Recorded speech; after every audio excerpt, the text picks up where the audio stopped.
Hi hello నమస్తే welcome to our channel. నేను మీ చార్మి.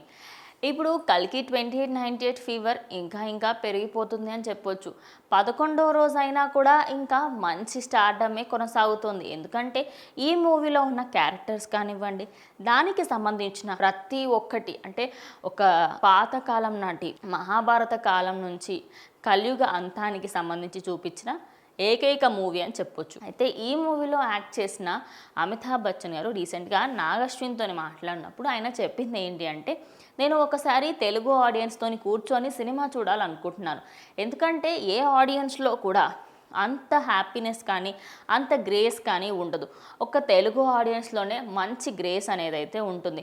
మరి తెలుగు ఆడియన్స్తోని నేను ఒక్కసారైనా కూర్చొని సినిమా చూడాలనుకుంటున్నాను. వాళ్ళు చాలా ఎంజాయ్ చేస్తున్నారు. వాళ్ళతో పాటు కూర్చొని సినిమా చూస్తే నాకు ఖచ్చితంగా ఆ సినిమా పైన ఇంకా ఇంట్రెస్ట్ అయితే వస్తుంది అని చెప్పేసి ఆయన చెప్పడం జరిగింది.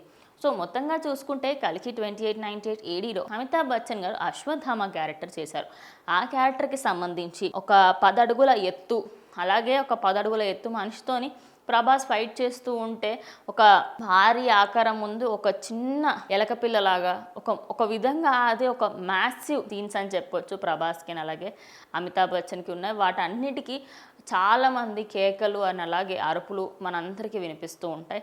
దాని తర్వాత దీపికా పదుకునే ఎప్పుడైతే కాంప్లెక్స్ నుంచి బయటకి వస్తుందో ఆ టైంలో తను ఫైర్లో వస్తున్నప్పుడు అయినప్పటికీ తనకి ఏమీ కాదు. ఆ సీన్ కూడా చాలామందికి చాలా నచ్చింది అని చెప్పుకోవచ్చు. మొత్తంగా చూసుకుంటే సినిమాకి సంబంధించి నాగశ్విన్తో కూర్చొని నేను ఖచ్చితంగా ఒక్కసారైనా తెలుగు ఆడియన్స్తో కూర్చొని చూస్తాను, వాళ్ళతో కూర్చొని చూస్తే అనుభవం నాకు కావాలి అని చెప్పేసి అన్నారట. సో ఈయన ఈ మాట చెప్పడం పైన మీ అభిప్రాయం ఏంటనేది కమెంట్ చేయండి.